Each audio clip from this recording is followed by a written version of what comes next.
Good morning. We'd like to welcome defending champion Sepp Straka to the interview room here at the American Express. Can we just get some opening comments on your favorite memory from the win last year and what it's like to be back in La Quinta? My favorite memory, it's awesome to be back for one. It's a great event. I liked it before I won. It's a lot of fun. It's perfect weather. It's like a dome out here, and great way to start the season, especially when Birmingham is about to be in an ice storm. So nice to be here. Favorite memory, it was a special week. I think trying to battle leading a tournament. I've never had a lead going into Sunday, and trying to kind of battle that, trying to go to sleep on Saturday night, and kind of the stuff that you go through with all that, battling the nerves and being able to kind of handle that. That was a fun time. You're making your season debut this week. Can you share what your off-season has looked like and how your game feels heading into the week?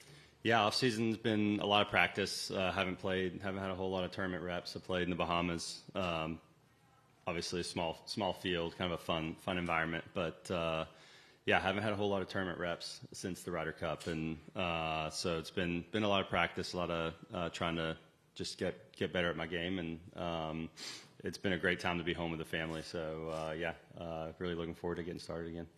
Last season was your first season with multiple wins on tour. What are some of the goals and expectations you have for this week and the 2026 season?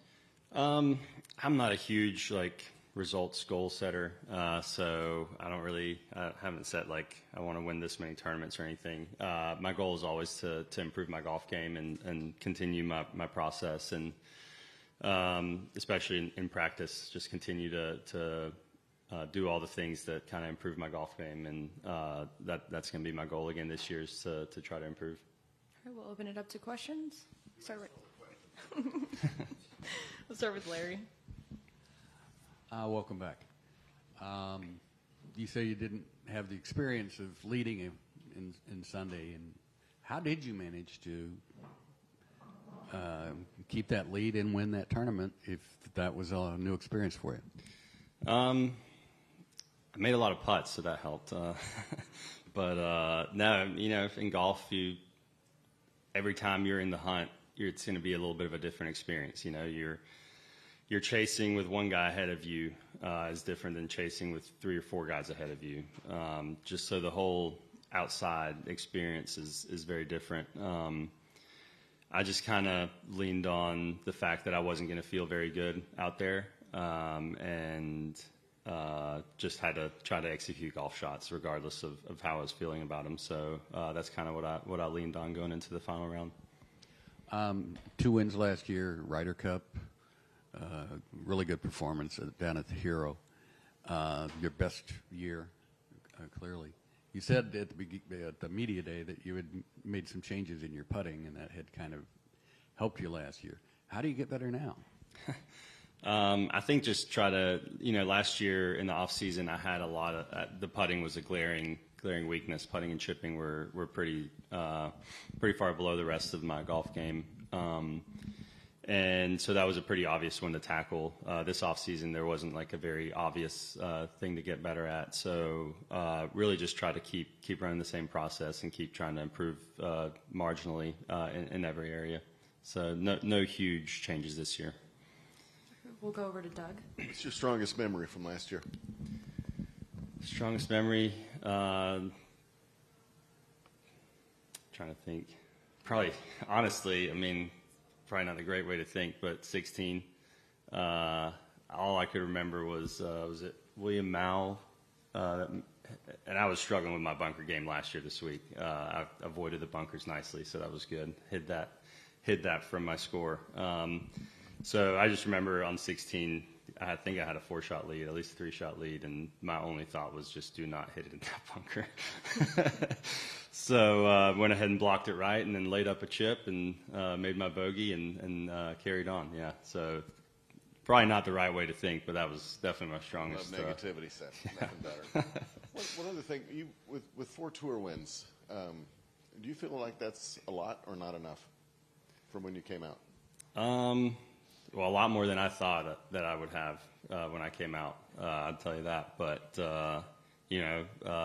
as you grow, as you get those, then all of a sudden you're thinking it's not enough. So it's never going to be enough, no matter where you are. So I'm just going to keep trying to improve my golf game and put myself in those situations, try to have some fun with it. It's I've heard from time to time, but it's hard to win out here. It's very hard. Why? What makes it hard? I think the competition, the fact that you got to beat, I mean, I guess it was 156 guys, now it's 100 and whatever guys.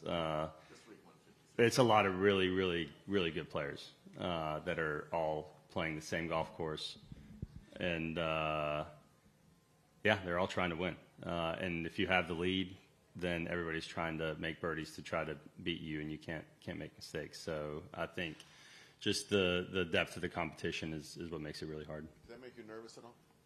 Oh yeah, like in the moment, absolutely. Yeah. What about when you look big picture?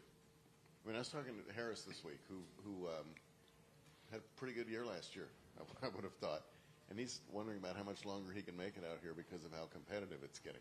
Yeah, I mean, every year you got new talent coming out, young guys coming out that are unbelievably good at golf and that are way better than I was when I was coming out of college or high school. So it is. It's really tough, and it's going to keep getting younger, and it's going to keep getting more athletic, faster, and you just don't know how much longer you got it. But you got to just keep trying to get better at golf, and hopefully it's good enough. All right, we'll go over here. Yeah. Hey, Sepp. Good morning. Hey. I'm Burke from the cable network, Kid Street. So we're doing a profile not just of the tournament, but also the local First Tee chapter. So we've been hanging out with the kids earlier this week. So for those kids or any other kids that are just starting their journey of golf, what advice do you have? Yeah, that's awesome. We got some notes in our locker this week from some of those kids. There's going to be 20 out here doing markers all weekend. That's awesome. Yeah, I appreciate that. That's great. Some advice would be kind of to keep the big picture in mind. I would say, I know when I was a junior golfer, I would place way too much emphasis on the next tournament, just trying to be better at the next tournament, the next shot, the next hole, instead of kind of keeping a big picture of just trying to improve my golf game, trying to create a process to help me improve my golf game. I would say that's the best advice I would say in terms of golf that I could give. Well, that's good. And you mentioned earlier you're not like specific goal oriented. It's not the first time I've heard that from some of your fellow golfers this week. Is that a common thought amongst you guys out on tour? Yeah, I'd say everybody's a little bit different. You've got guys that set specific goals of in specific tournaments. They want to play however well. That's never really worked for me because most of my goals I don't end up achieving. So my goals are more of daily. So daily I want to make sure I do my putting drills. I want to make sure I do my drills on the range. I do my TrackMan combine. I go in the gym and do my swing drills, my technical drills. And hopefully those end up resulting in some good tournaments. I've never really been a huge, or I guess I used to be a huge goal setter, and it didn't really work out for me, so I kind of changed it. Right on. Thanks. Yeah.